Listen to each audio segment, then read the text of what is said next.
What's up, everybody? Welcome to the CanesInSight Daily Podcast, powered by Anajar and Levine Accident Attorneys.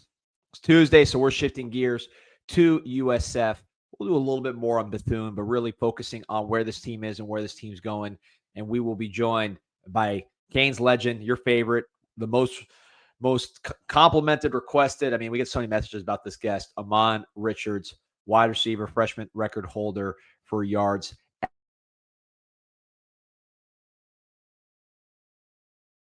Pete and everybody else, and we'll be going through it, man, with the comments. Again, appreciate everybody here on the morning show.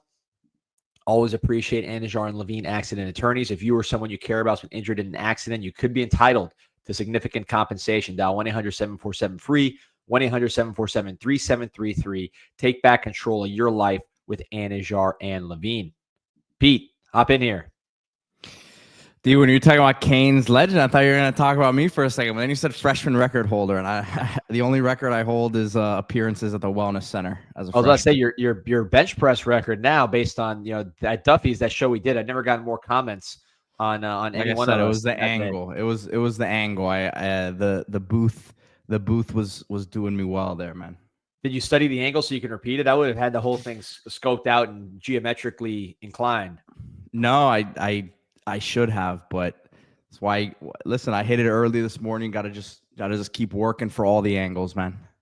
Austin Thomas asking, "What's this electric juice promo for the game? Just bring the juice." I don't know. I mean, it's catching on, so someone likes it. I like it. I mean, you know, at the end of the day, that's not going to make too much of a difference, right? Just talking to the fans. You got to kind of do what you can. But if you're doing this kind of thing, you want to be at least catchy with it. So. Well, I'll tell you what. Forget the electric juice, D, because this is what I'm all about. Coach Misapeka. Oh yeah, this is even better. He says, "Bring the oos juice. Bring the electric oos juice." Here we go. The electric oos juice. Love it. Yeah, man. Hey, this is Grok, man. Grok is AI. Does some crazy things. You can turn anything into a graphic. Yeah, man. Good for them. With some energy. I agree though with the idea, which is, and I know, our guy Muhammad is going to say it in the chat here in a second, which is you got to pack the rock. You got to pack the rock. This is a game where it's a top, 25 matchup, ranked matchup.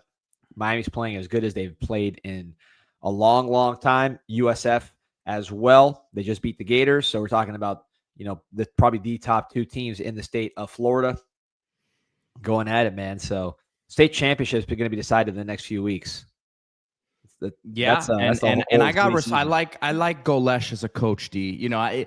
Who knows what happens here if he does something that irks me during the game against Miami. As we got Aman here backstage, we'll bring him in here. But I like him, man. I like his attitude. I think he's a heck of a coach. I've liked him since he was at Tennessee, right?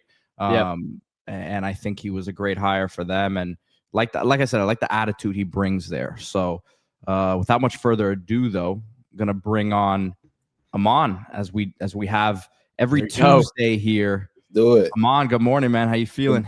I'm feeling good, man. I'm excited, man. Big week. Yeah, man. Got through. Most requested. Of course, 100%. And we already, people are already telling us that, Aman's gonna give it to us real.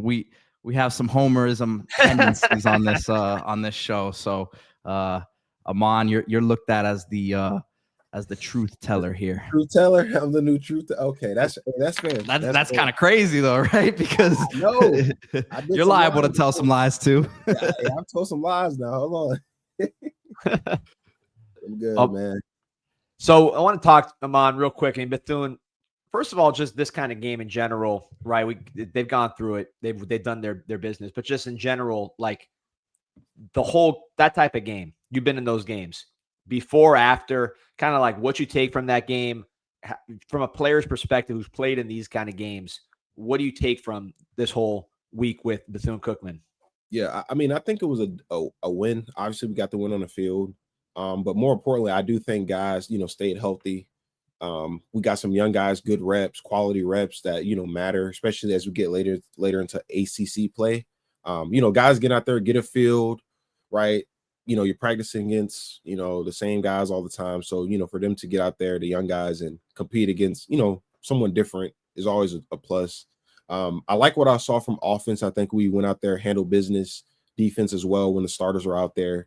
Obviously, Wesley got ejected from a questionable targeting call, but it happens. Overall, I was, impressed. Beck looked very good, and I know, right, we're playing Bethune, but just his accuracy, the decision making, just playing on time, just very like. When he plays, it just seems like he has a purpose. Like that's what I'm taking away. Like he's not just out there freestyling. Like he's going through his reads, 1, 2, 3. He's getting the ball out, and he's just doing what he needs to do. He's not playing around or anything. So that was always good. But the mindset going into like a Bethune-Cookman for me, and just thinking back to just guys on the team, or if you're like a starter, is like you want to still tap into like that like killer mentality. Like no matter if it's Bethune-Cookman or Notre Dame, like you wanted to be consistent with yourself.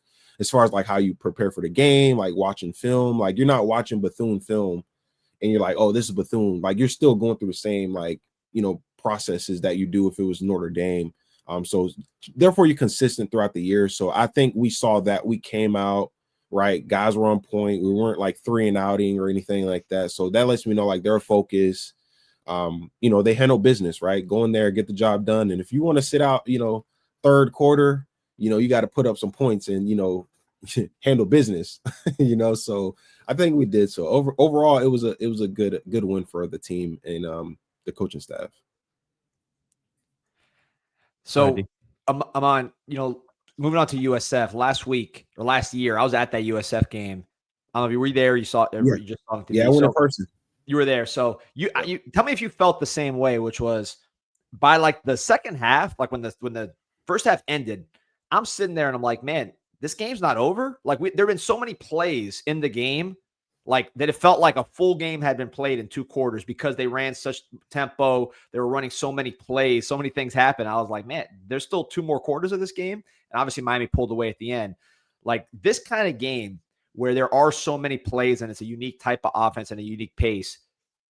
How does that change what you do as a player, what you have to deal with, I should say, as a player? I mean, it's dangerous. People call them like trap games or things of that nature. I don't think it's a trap game or so. I just think it's one of those games where you have to come out, be physical, and it's a battle. And at some point, someone's going to lay down, and you just hope it's not you. But as we've seen, right, with UF, like they battle, their coach, on offense, like they have their scheme that works for them. That no huddle, catch you off guard, free plays. Get you winded, keep your defense on the field, get them tired. Like, that's something that seems to be working. I do think if we're able to get a few 3 and outs, get the lead, I think we kind of can control, the rest of the game. And I think that's kind of what happened last year, where we're kind of going back and forth with them a little bit. And then after halftime, we just kind of decided to put the foot down and let's just, get some stops, get out the field. And, obviously Cam Ward, help put it into it. But, yeah, I mean, great coaching staff. I mean, I was actually shocked, when they beat Florida. I thought they would cover, but, them beating Florida and the way they did it, especially at the end when they, missed a field goal and they still had the fight in them to still go out there, get a stop, get the ball back again, and then drive like 90 yards with like 2 minutes left and win the game. They got all the way down to, think about it, 3-yard line. Like they didn't like kick it from 50 or 60 yards and win, but no, like they went right down the field. And got the dub. So dangerous team, really good coaching staff. I do think they have some missed tackles. I think it was like 36 missed tackles. So there's, some things you can exploit within their defense. And I'm sure like Coach Cristobal and the staff is going to put together a pretty good game plan to make sure, we're ready. Because, unfortunately for Florida, I don't know if they caught them off guard, but shout out to them. We're able to go into this game with a wider view and know that they're a dangerous team. They got 2 ranked wins under their belt, and they're looking. And I can guarantee you right now, their coach is like preaching for another one, a third. Like I don't know how many they've had in program history of 3 ranked wins. I'm sure it's some record in their probably that year, maybe that year that they got up to number 2 with BJ Daniels, their quarterback. Oh, okay, so yeah, I'm pretty sure he bringing up Matt. Who was it? Was it Daniels or Matt? Who was the other? Matt Grothy? You remember that? You remember him back in the day, D? Oh, yeah, I remember that guy. Yep. Yeah, they've had some runs. Yeah. So Go ahead. Sorry, Aman. No, you're good. I think they're just, they're gonna come ready, but I do think we're gonna be more ready at the end of the day. I think Coach Cristobal, like this season is, I'm not gonna say end all be all, but you can get the sense that this is a season where there's opportunity to do something, legendary for sure. Yeah, you said it, Aman. The way they won the game ugly, because we talked so much about the up tempo and you kind of associate that with going out there and outscoring teams, and like the way it was looking against Miami last year, they were obviously putting up some points and putting a scare in Miami in the first half. But when you look at Byrum Brown, Mario was very complimentary of him yesterday, talking about how he's outside of just him being a tough physical runner that everyone can see. He's an accurate guy, protects the football. 240 plus attempts without an interception. Me personally, when I'm watching, when I watch them play, the downfield passing threat, the vertical passing threat, it's not there consistently with him. When I see it, they got Florida a couple times, miscommunication, things of that nature. But is this just a, hey, if Miami tackles well and is sound defensively, they should be able to kind of keep things in front of them against this offense? Oh, D. You hear me? Yep. Yeah, I hear you. All right, there we go. No, say it one more time. Sorry, someone just walked in. No problem. Basically, I was just saying, look, when Mario very complimentary of Byrum Brown, we watch him tough runner, but the vertical passing threat just doesn't, to me, when I watch it, doesn't seem to be there. That's not really necessarily part of their offensive game plan. But when you watch them, is this a situation for Miami where, hey, they tackle on the perimeter, if they don't let Brown just pick up 4 or 5 yards every carry, I mean, should that be enough defensively to get the job done? Yeah. I think stopping Byrum Brown, that's his name. Yeah. I think Mario or Heatherman, I should say, he was just open and honest. Like, this is how we win this game. So I think that's what we got to do. And I think cutting the head of the snake, the rest of the body dies. And I think it starts with that guy. If you're able to slow him down, keep him from those, because we saw Notre Dame get success with it, right? Those QB draws, and you can bet any kind of money they're going to try to exploit the same type of style, right? Those inside draws with the QB, directs, power left, power right with the QB. But I think Heatherman will be prepared for it. So yeah, to answer your question, I think we'll be ready overall. I'm certain, like in a game like this is where coaching is going to step up, and I'm talking on the defensive side more specifically, like alignments. I know they kind of spread guys out. They got a lot of different stuff going on in the offense. It's up tempo, right? If you want to sub, guys got to be ready, So this is going to be very tedious on the coaching staff to put together a really good plan, but I got faith that they'll be ready for this challenge. And I would think that this is where, having played the Notre Dame game already in terms of the physicality, like, it's not like this is the second game and you're coming off of Bethune being the first game, and it's kind of a little bit of a wake-up call where the physicality is going to be a step up from what you just saw. Yeah. It's not like this is going to be their first taste of getting some real action against another team. No disrespect to Bethune, but just speak to that, how that kind of mentally gets you ready early in the season for this one. Yeah, I think when you go out, if you're just playing mental gymnastics with yourself, you look at it look, we just played Notre Dame, obviously a ranked 6 team, physical, known for their physicality, right? We went through a battle with them, right? They fought back, we won late, so we're in our in a player's mind, it's we're battle tested. We've already went through that type of battle, right? So it's nothing that we haven't done. It's not like we played Bethune and then FAMU or something, and then we are going to get into our first battle, right? So we've been in the battle already, and I think our guys will be ready for the physicality. I see last week as almost an extension of practice, where you're out there just in a live game setting, where you're still getting those reps, you're running around, you're getting the timing down with receivers, communication on the back end, right, correcting things, but you're just doing it in a live game action. And then now we get to go out and handle business.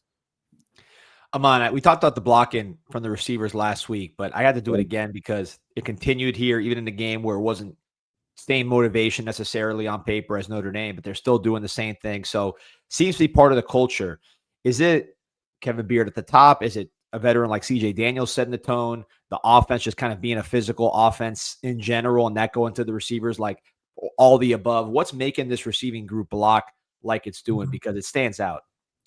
Man, I think it's a mixture of a few different things. I think it starts with Coach Kevin Beard.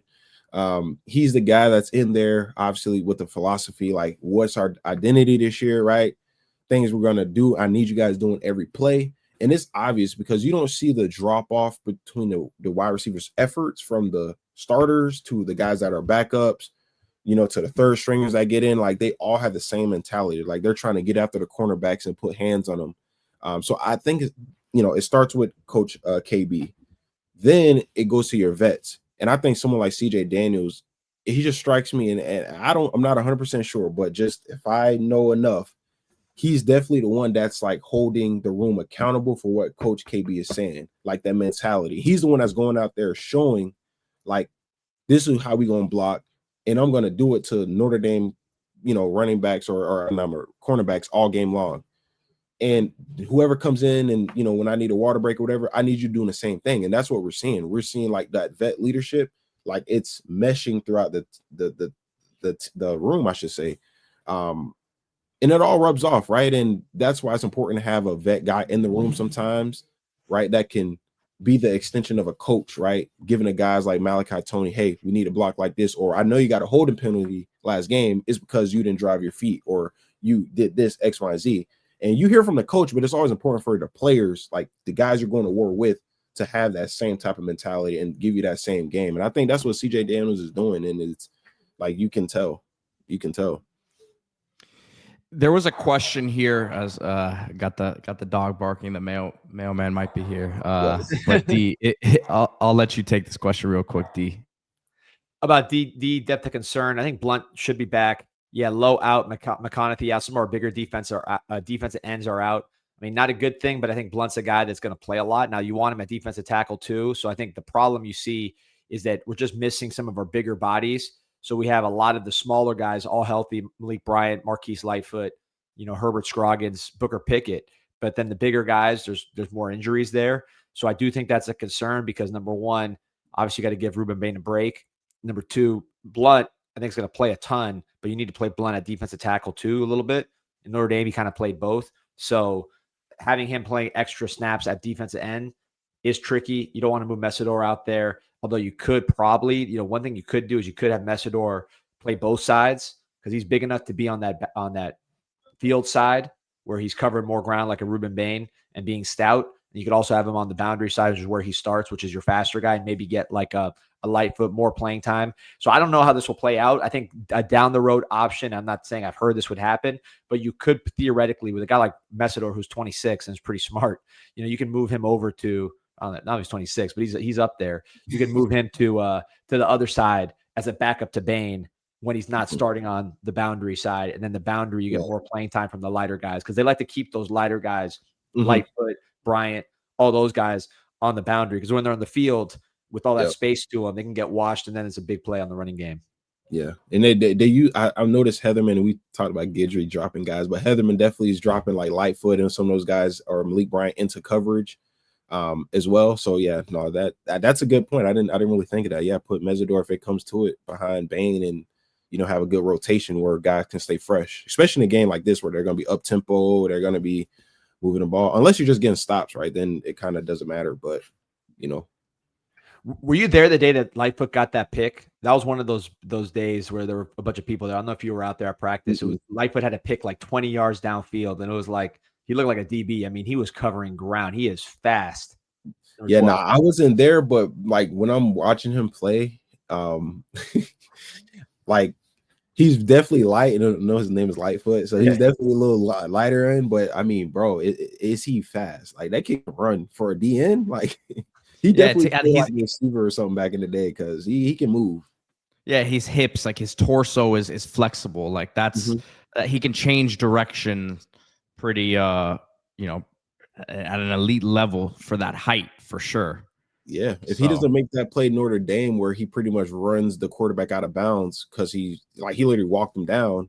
I mean, maybe the quarterback gets out, get a first down, they get some momentum, and you never know, right, how things can go. So I mean, that kid, he showed some flashes, some speed. He gonna need it this weekend though. He's gonna need it for sure because Byrum Brown can run as well. So yeah, we'll see how. I'm really excited to see what we cook up. Yeah, that's going to Amon, be a tackling deal too. That quarterback's bigger than him, right? So he's got to bring his shoulder pads. He's a guy that, one thing about him from talking to coach and just watching him, the motor, you see how he runs plays down from the backside, but it's the motor, and also he's not afraid of contact. That's not saying he's that powerful as just because of a size standpoint, but he played kickoff last year. Like, he's not afraid of contact. He wants to get after it. Just obviously the size is his issue. Aman, I wanted you to speak about, the Jojo situation a little bit. Obviously, he's been banged up. We know the talent that he is. Missed some time during camp.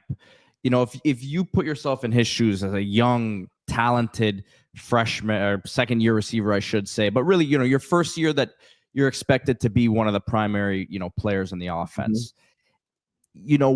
How do you kind of keep yourself mentally in a place that, hey, they threw me the ball deep game one, and I was a part of the game plan against Notre Dame week one, still trying to work back, obviously, from, what we've been talking about here. But how does he keep himself in a place mentally where he says, look, I'm 1 or 2 plays away here from reminding everyone what I am as a talent?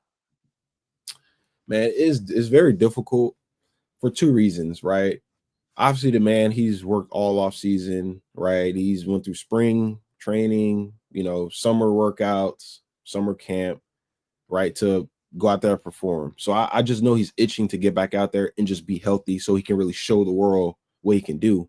Obviously, things happen, right? Injuries happen. Football is just one of those sports where you're going to get hurt. It's just a matter of when and where, or how long. So if I had to say really anything to him, is just, just stay focused, right? Don't let the outside noise. I know how our fan base is, man. We want to see him so bad where guys start trolling him or tagging him on the timeline and he's soft or whatever the case may be, right? But I know he's a smart player. He's a really talented player. And I just think it's a matter of time when he is healthy and when the time is right, go out there. If I had to tell him anything, just don't rush it, right? And I know it's a lot of pressure for you to get out there and show the world, right? But just when you're right, the right time, when you're really healthy and you can really go out there and show us what you can do, let that be the right time. Don't rush it back.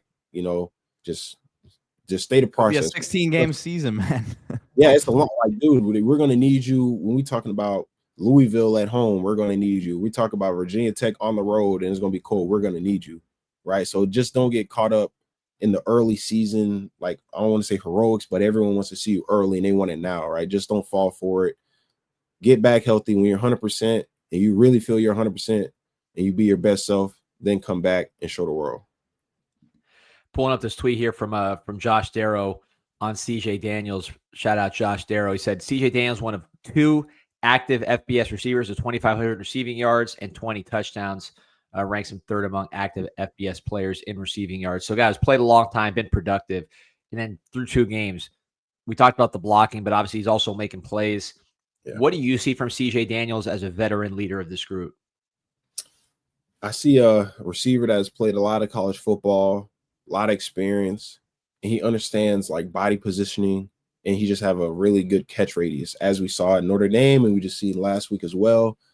The kid just makes plays, man. And if he really went back and looked at like his Liberty film, and even when he's at LSU, like I've said this before, but like, everyone calls LSU these days, right, wide receiver U, right? I think we can all agree. Yep. Last 4 or 5 years, they've put out guys like hot chips. So for him to be at LSU, had an injury where he obviously needed a procedure done, and to still have to still start, not get benched, not get passed up, to still go out there and have 400 some yards on a bad ankle or whatever it was, like, that let me know. I'm like, okay, so he got game, obviously. Like, in the if SEC. he was bad, if he was bad, he would have passed up by some young guy or number 3, whoever they got over there, would have been starting over him, and it didn't happen. So then we look and you do more research and you just see like how many drops he's had over like the last 4 years. And then you start like looking at the film, him going downfield, making his contested catches, stats. And you're like, hold on, like this guy can actually play. Then go to practice, and when he got back right after I think end of spring or whatever it was, And you start seeing him out there, and you're like, hold on, this guy can actually ball, and he has great hands. At the end of the day, he can catch a football. So then obviously we get into the season, and then I'm not really surprised. I'm just shocked that it happened so quick, that he just kind of became that guy that everyone's like, okay, like he's reliable, we need him. But, I'm not totally shocked. I'm just surprised it happened this early.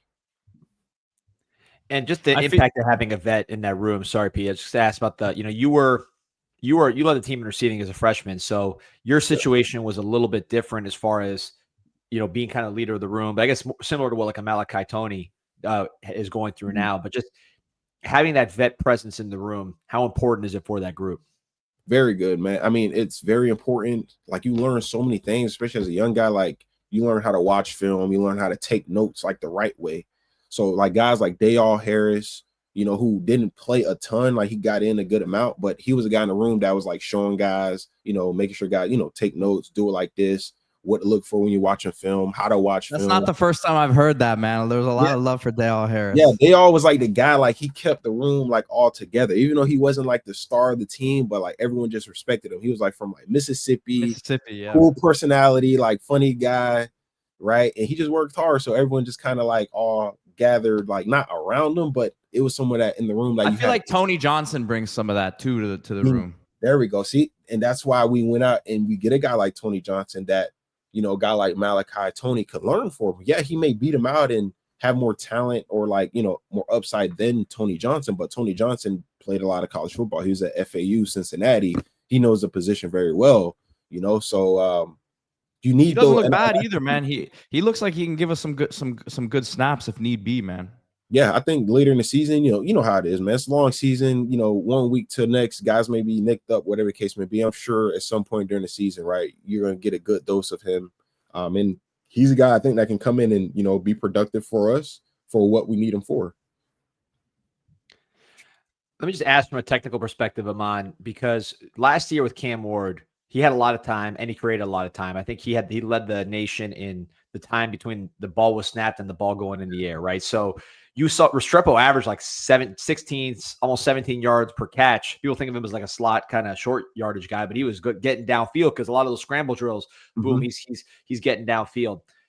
Beck's going to have a lot of time too, especially as you get to this ACC schedule where even maybe USF, where teams are not Notre Dame and they're not going to be getting after him the same way.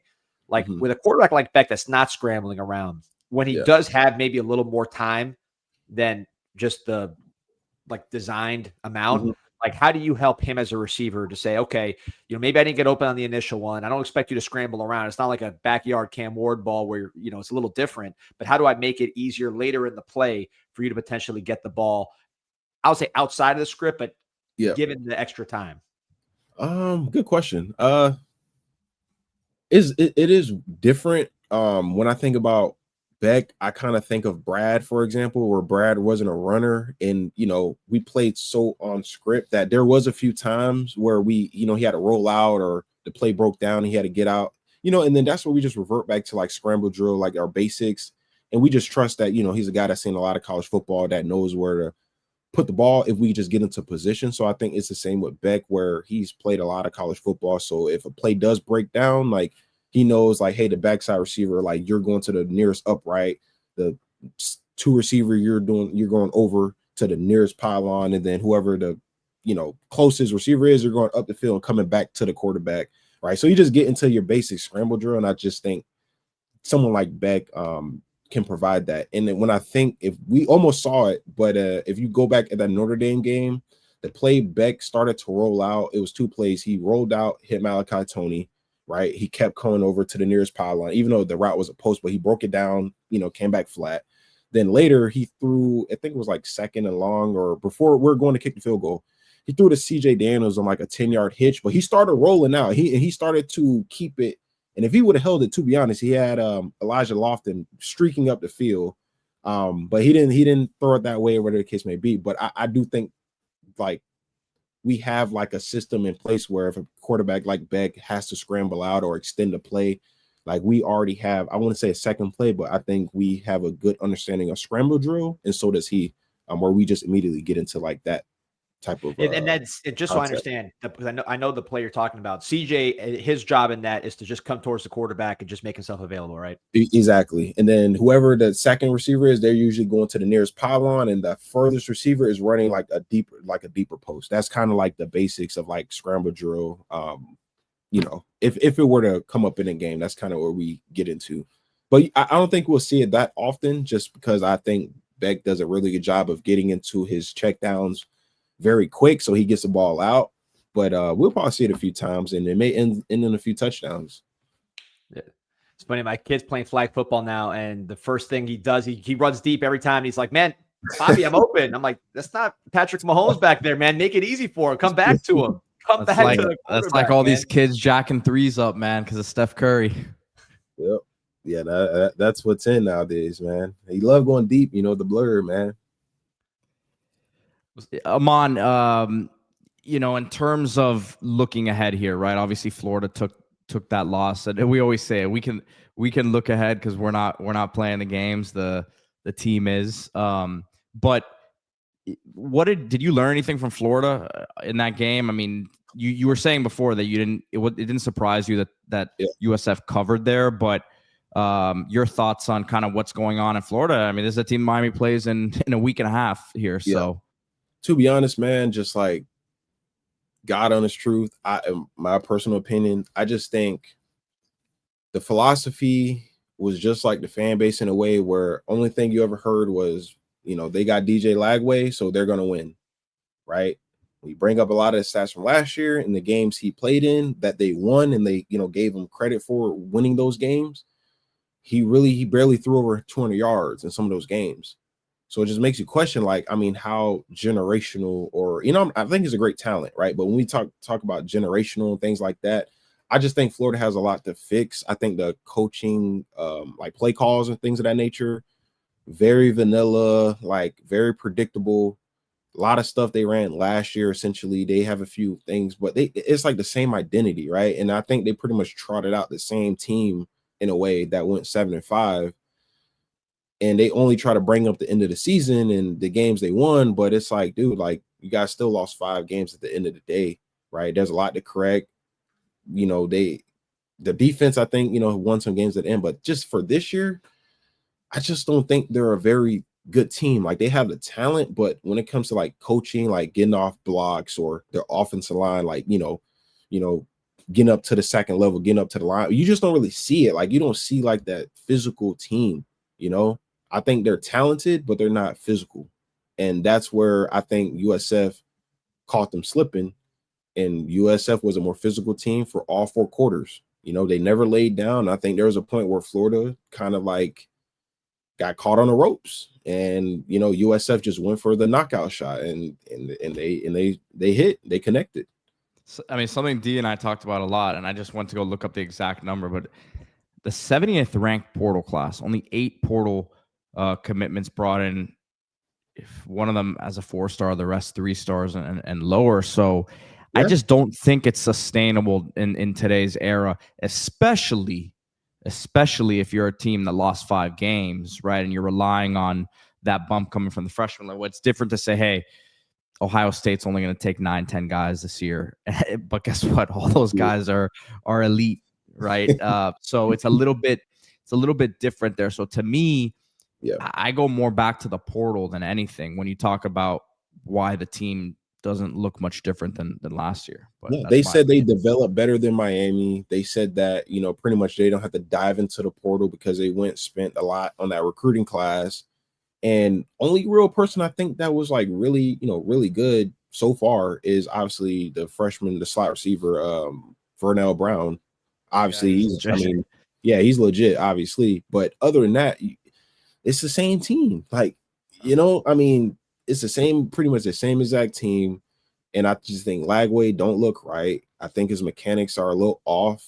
He still struggles. He's hurt too. He doesn't look like he's moving all. I mean, you see that. I keep saying he's got that sleeve on his calf. I think it's a calf injury, and he's, man, D and I said he's like 250 right now. I don't know if he needs to be that big. Yeah, and he still struggles, you know, with intermediate routes. And I think teams last year, they got more film on him as well, which is another factor that people kept leaving out last year, is that first time starter. There's really no film on you. You're kind of like surprised.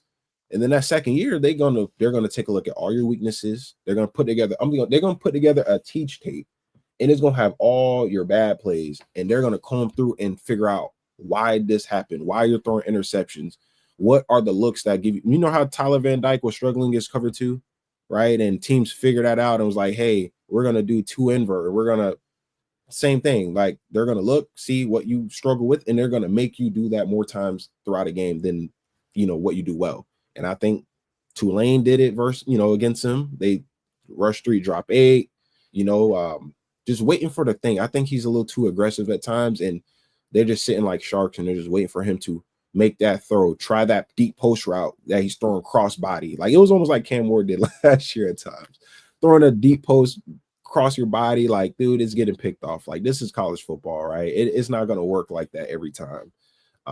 So yeah, I don't really have advice unless he hits the portal, come to Miami on Hey, we're still on the we both would take that. We were talking about it yesterday. Yeah, no, we take him. I just think he needs a better system, and I don't think he's Richardson. I don't think he's Richardson. No. I think he's a way better Q. Richardson was never good. Like Lagway in high school put up big numbers, was way better than Richardson in terms of the production.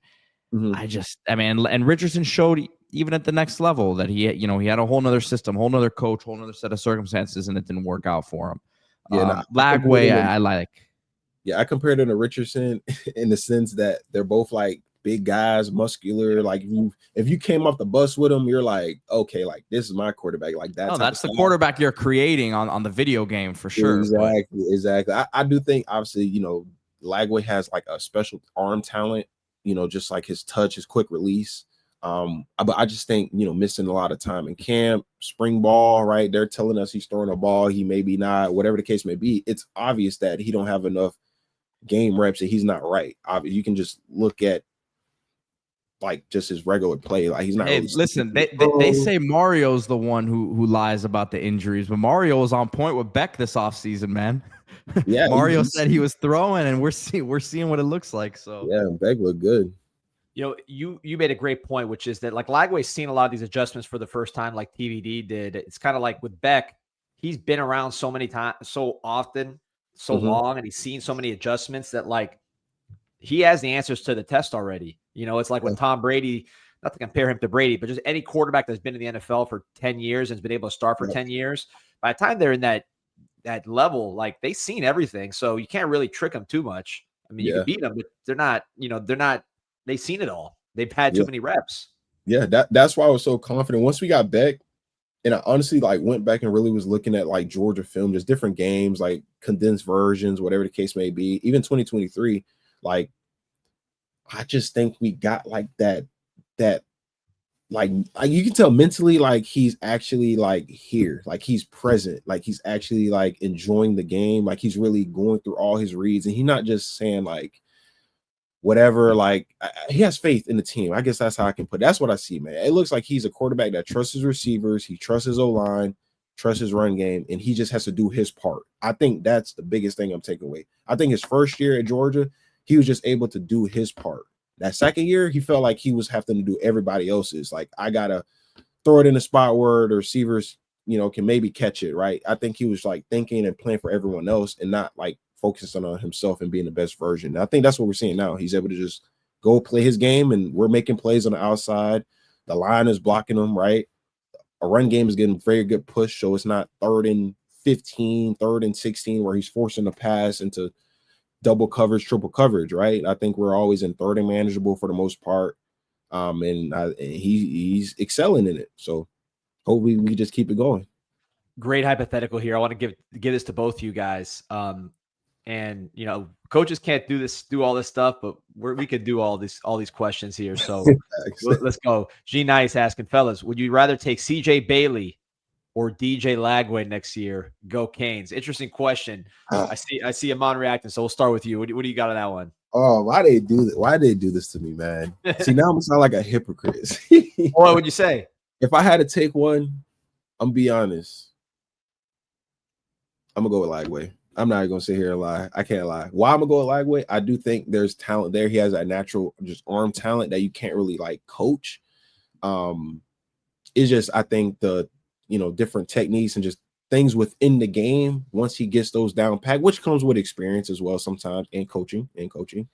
I could if he was in Shannon Dawson offense, which he probably won't be here next year, but if he were in the Shannon Dawson offense, slot friendly, he don't have to, he can get the ball out quick, guys getting open, really good run game, O-line that's gonna give him time where he don't have to run around and be Cam Newton essentially. I mean, hey, I could like that. CJ Bailey, I do think he's going to be a really good quarterback as well.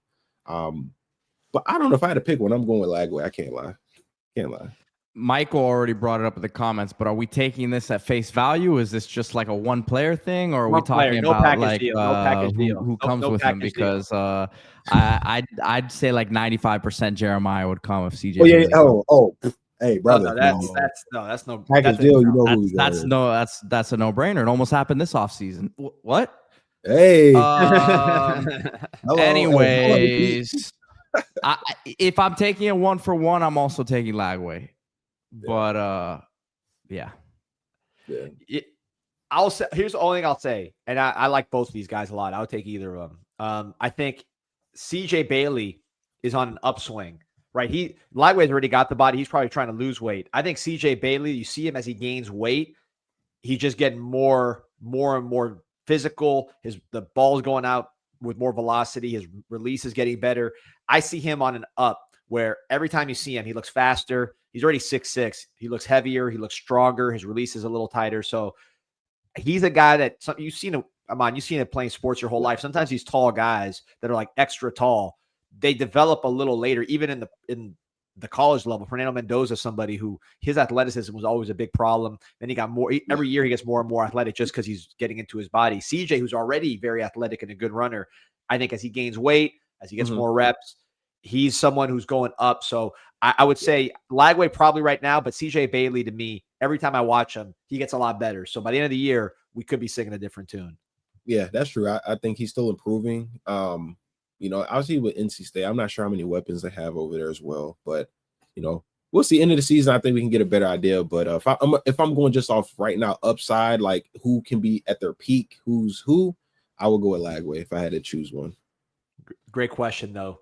So Mon, I want to ask you this because you've been at practice, and I think you were at the practice with the prior staff too, right? With Manny and everybody. Were you out there at all? No, I didn't go. See, yeah, it was a little weird. It was weird times back then. Really? Oh, I didn't know that. Okay. It was weird times, man.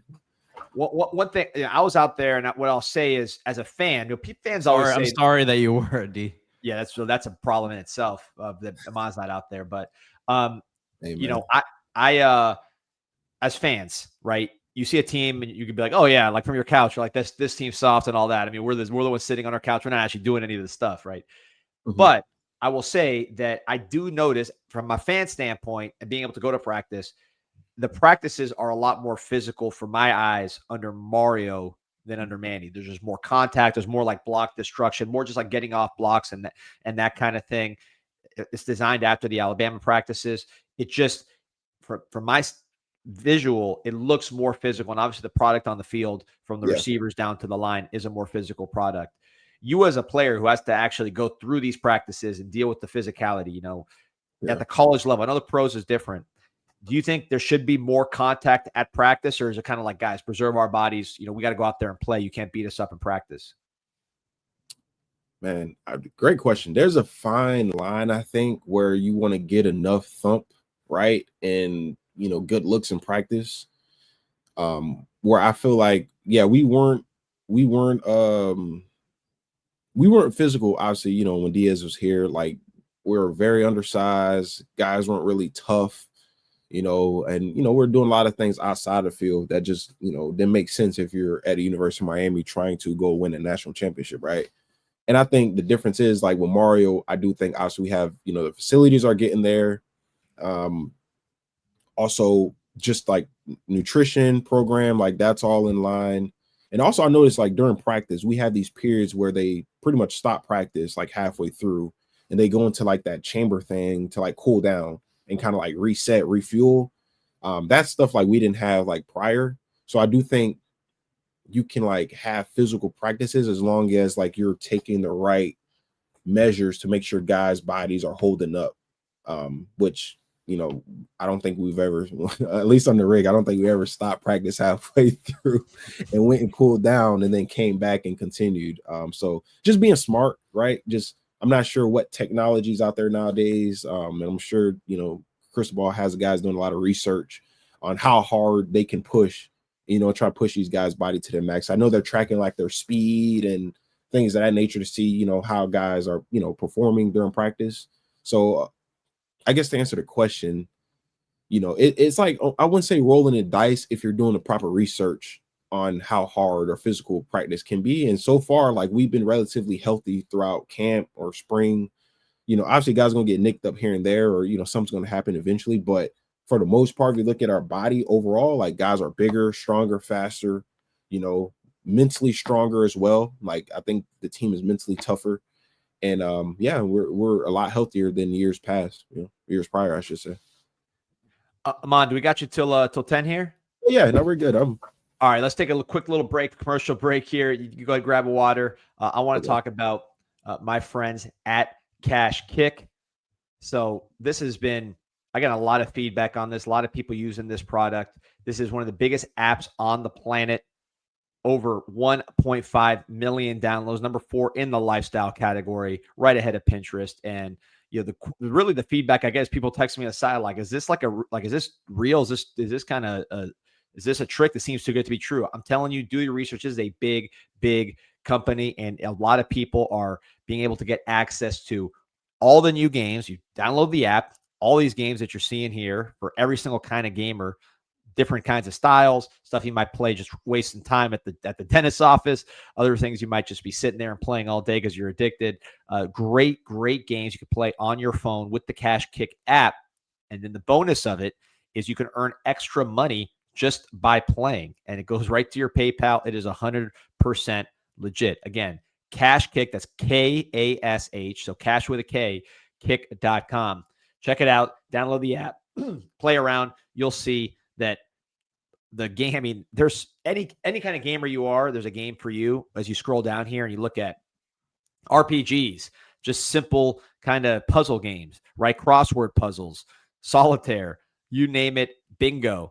If you're an old person that goes on cruises, they got everything in the world for every age anime on here on cashkick.com, K-A-S-H-K-I-C-K, and you make extra money. Pretty good deal. Cashkick.com.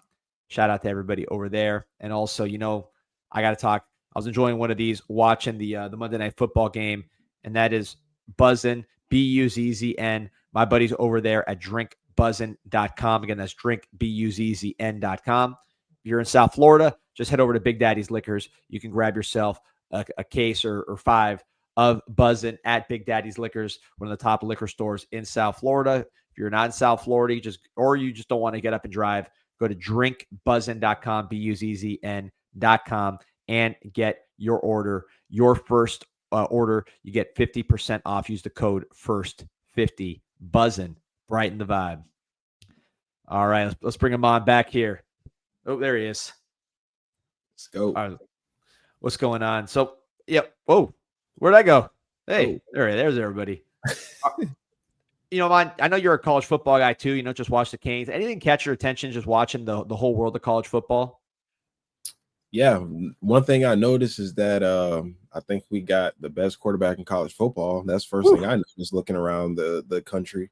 A lot of teams, man, making that noise like he didn't make a social media reel saying the same thing. Well, it's different coming from Aman than from me, so I like to hear that.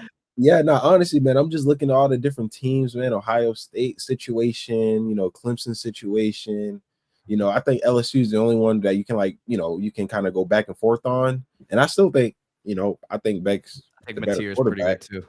Yeah, Mateer's actually surprisingly, Mateer's like he fits that system. I don't know who the OC is, but he fits that system. Their OC, they brought him from Washington State. Oh, that makes sense because I was like, they do a lot of things to do well. You know, running the ball, got a lot of QB power things in there, some play action.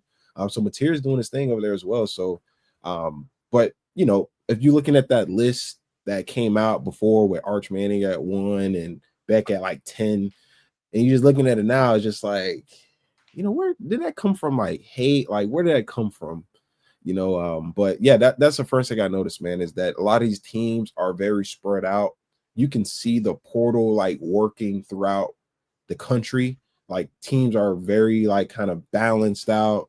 I don't think you see like a juggernaut team like that's just outright like they're guaranteed to win a natty. You can argue LSU, but then they go out against whoever they played last week and they like struggle and they kind of, they make a lot of mistakes, right? They look beatable. So I think it's wide open as it has been in prior years. This year it's just wide open. Yeah, like who saw Florida State being like looking pretty good coming into the year? Like, I mean, I didn't have that on my bingo card, right? So I think it's just wide open, man. Yeah, man. No, it's I agree with you. It's the parity. I mean, you look at some of the teams that were playing, when you were in college football and you just look at some of those rosters just don't exist anymore. Like Alabama consistently, you look at just the year 2017, right? The turnover chain year. I'm pulled up their roster. This is 2017 again. This is the year you guys had the chain. I know you were a little banged up that year, but obviously you were a key player on that team. Jalen Hurts and Tua on the same team. Then you had Devontae Smith, Jerry Jeudy, Henry Ruggs. You had Najee Harris, Damian Harris, both NFL backs. You had Josh Jacobs on that team as well. Brian Robinson on that team as well. At receiver, you had Calvin Ridley, who we saw dropping passes for Cam Ward, but still a very good receiver. I mentioned Jeudy. I mean, go up and down the line here of some of these dudes. The whole defense in the NFL, you had Minka Fitzpatrick in there, Quinnen Williams, who's now a top 10, top 5 pick for the Jets. I mean, there are no teams. I just picked, the best team when you were playing. Yeah. There are teams like that. At least I didn't see any team like that. Yeah, you can't hoard the talent no more, man. Guys aren't sitting trying to be the third, fourth option no more, right? So that's why we saw it was so hard to get a 3 or 4 D tackle in the portal, because it's just like, guys want to start. Guys want to get playing time. They're getting paid nowadays. So I think if you look back at it, like guys like, Devontae Smith might have left. He might have went to, a school. He might have went to LSU, went back home, right? Or Waddle may have went to like, a school in Texas somewhere. I think NIL is now like spreading everything out, right? You can't hoard the talent. Alabama can't have a 5-star guy just sitting 3 years on a bench no more, right? That kid's gonna want to play at some point. And I think, that's where schools like, UNC or whoever, they swoop in, they try to grab these guys, right? And, build their roster out, so it's different. I think it's good for college football. I know it was kind of hectic in the beginning. You didn't know where it's going to go, but I think it makes every week very interesting, because you got teams like USF who used the portal last year or this past offseason, and they're undefeated right now, looking to get 3 ranked wins in a row, so it's just different. I think it's good for college football long term. Obviously, you just how to get it more structured or whatever. But man, teams like Bama and Georgia, that dudes aren't. You can't hoard 5-star corners no more. You can't hoard 5. You can't have 5 running backs, no more. It's just not that no more, man. One thing on CJ Daniels that I wanted to bring up earlier, just going back to him real quick, is like it's got to be tough as a DB. You see these contested catches that he's making, right? Like you almost have to feel like you're in position as a defensive back against him, but you see some of these catches he's made already just through 2 games here. I mean, that has to alter the mentality of a defensive back a little bit, I would think. Yeah. As a receiver, you're always taught like, hey, even if I'm covered, I'm open. Throw the ball. Like, I'm going to make a play. And that's just what we're seeing. Like, he's not running wide open, right? Guys are like within phase, right? Some guys are in really good position. He's just making the better play, and that's all you want, especially your receivers. You want guys making those contested catches. And he's shown so far that he can make those hard catches. Yeah. Really good player, man. Really good player. Let me talk about a different kind of player. I wanted to get your opinion on Oso in the comments. OSO saying, talk about Ray, what's going on. So I know you're on the internet, you're in the spaces, you're all around. This is a very popular discussion point is Ray Joseph. And, my thing on Ray, first of all, intangible wise, elite.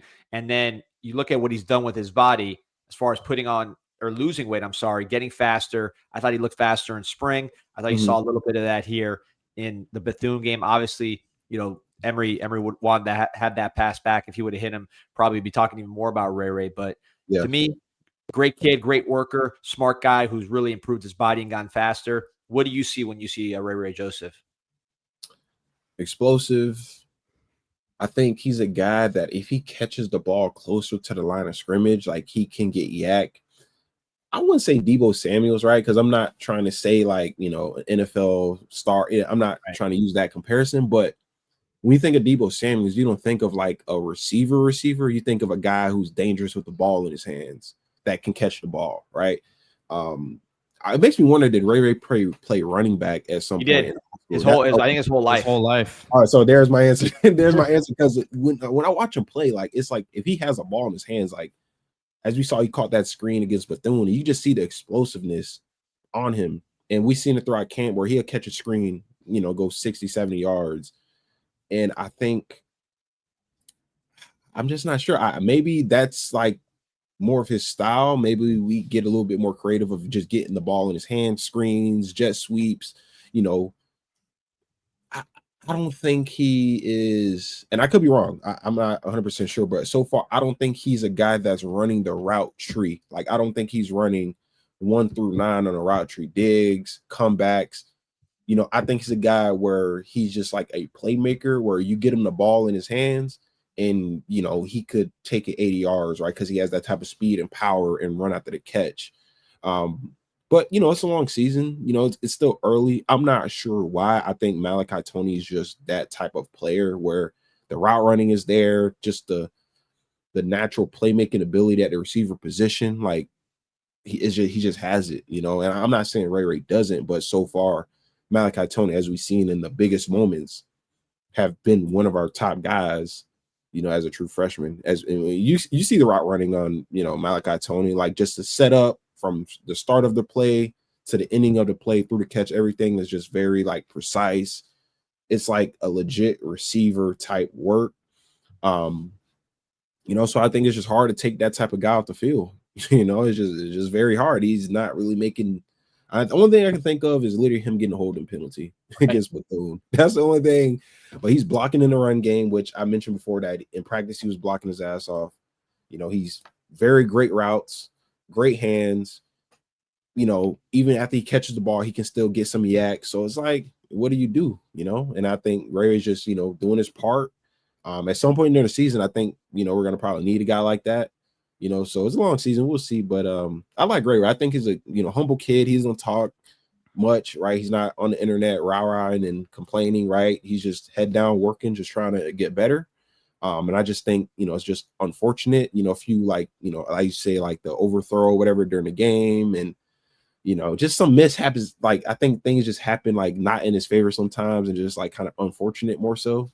But I'm waiting to see like that play he does where he has like that screenplay, he takes it to the house and everyone can kind of like, I think he just need to get the monkey off his back more than anything. It's the confidence thing, man. Yeah, man. I think he need that one play that can like, get him feeling like, he's contributing, helping the University of Miami. And I think from there, it can kind of steamroll into something. Kind of, if he caught that pass versus Florida, I think we probably see a little bit more from him. Because it's confidence, man, and just trust from the staff and yourself. If we can get both of those on the same page, I think, we'll see some good things. Yeah, I wouldn't be surprised he scored USF. Wouldn't be surprised. Punt return or something. That'd be nice. So, just in terms of these other receivers, we talked about Ray, so put him to the side. But anybody you saw in Bethune or that you've seen in practice, I know Josh Moore, they're doing it. You could tell they're trying to get him going. That hasn't happened yet, but you could tell they want to get him rolling. Dalen Upshaw had some catches in the game. Anybody that's not someone we already seen being a big part of the offense that you think might have a chance over the next few weeks? I'm telling you right now, Keelan Marion, just trust my word. Keelan Marion is going to happen. He had 2 plays now that really should have been touchdowns. One against Notre Dame where he got tackled because he double moved the guy and was going to score, and the guy literally tackled him to the ground. And then Bethune, he had that deep post. It got broken up, but you can tell like they're trying to get that deep shot to him. And I do think at some point during the season, it's going to connect. So I'll say watch out for Marion, man. I think he has some pretty good ability, really good run after the catch. So I'm gonna keep an eye on Marion, man. I think he's gonna do some good things for us at some point during the year. I love it. Pete, you got anything for Mom before we get out of here? Well, no, I don't want to talk about this one thing real quick. Truth or falsehood. It's talking about next year's schedule. He says it's tough. Does our second and third team give you much confidence considering we lose a lot after this year? I actually think we return a lot on this year's team for next year. Obviously, quarterback will be tough, but I'll tell you this about the second and third unit. It's going to look a whole lot different. The transfer portal is a beautiful, wonderful thing. I'm not too worried about how they look, though, honestly. I thought I saw a lot of things that you can build upon, a lot of players. You're not going to play that you're not relying on that second and third unit to play together as the season goes on. You need guys from the second and third unit to step up and be able to play as starters when they need to. Bryce Fitzgerald, very promising. Kellen Wiley, some young bucket linebacker, promising things from him. Gerard Pringle at running back, really liked what I saw there. By the way, Mario was very complimentary of him yesterday on Joe Rose. He said, we expect this guy to be a great Miami Hurricane. And then he said he's got some great lamps on him, some great eyes, like his vision, which we talk about his speed all the time. But I think that was very telling. Mario talking about him. I think defensive line wise is going to be where I'm watching here the next couple weeks as you get into some physical battles. Because listen, I think we can say what we want about Florida, but I still expect that to be a pretty physical game up front. Miami should win that battle, but Florida's got some bodies there. That's one thing you can say about them. Yeah, that's true. I think they're going to bring it, obviously with the rivalry, and it's going to be a big game. Even if they, lose to LSU by 30 points this weekend, they're going to bring it versus us, right? So we just got to be ready, do our part. But, it's definitely not going to be no slouch of a game. I think the spread will be a lot closer when the, game week come around. It'd probably be, like a 10-point, maybe 8-point spread, something like that. It's not going to be like what it is now, and that's just off the strength that they're going to come ready. Yep. And we'll see how they look this week. Yeah, they could win that game. That could be we got 3 ranked games in a row. Yeah, I mean, hey, if they go out, beat LSU. I don't know if they're winning that game. You never know, but if they were, I mean, hey, that helped that because we talked about. I don't want to drag it, but we talked about the factors into getting into the playoffs this year. They mentioned that strength of schedule and ranked wins and all that stuff is going to matter. So the more teams like Florida State is going to be ranked. If Florida can get ranked somehow, USF is ranked, right? I mean, we arguably would have one of the toughest schedules in the country, right? If we're going off how many ranked teams or opponents we're playing, I mean. No, remember, just like last year, they say it doesn't. If they aren't ranked at the end of the year, it's not a ranked win. So it doesn't. That's what they told us last year. Remember that. Yeah. Because then you beat them and they go down. Exactly. I know. It's just the manipulation that always happens when Miami does something positive. 1,300 on, like and subscribe. It's always a live crowd and a heavy crowd when Aman's in the building. Aman, appreciate you. We'll see you. Maybe see you at the game. No, we'll definitely see you next week, man. But gotta get you out to the licking one of these days, Aman, before the game, man. Oh yeah, get you right. Get you a plate of food out there, man. Yeah, I'm out here in Opelika right now. So I'm kind of in the area a little bit. When I'm working on the weekends sometimes. So hey, let me know. I'll swing by. I'm ready for the game. 4:30. What they say, CW Network. I think that's the first. Yeah, man, we ready to break some bulls. I'm ready. We're ready. I know we're ready. Let's go. All right, Aman. Appreciate you, man. Have a good one. Awesome stuff Pete? There. Shout out to Opelika, the Opelika flea market. You ever go there when you were a kid? No, I didn't. I went to the one down south, US one down there where AJ's, the jeweler, is at. But yeah. Well, anyways, man, always love having Aman on. Makes our job easy. Tuesdays are easy money, man. He carries it. So yeah, shout out to Aman. Go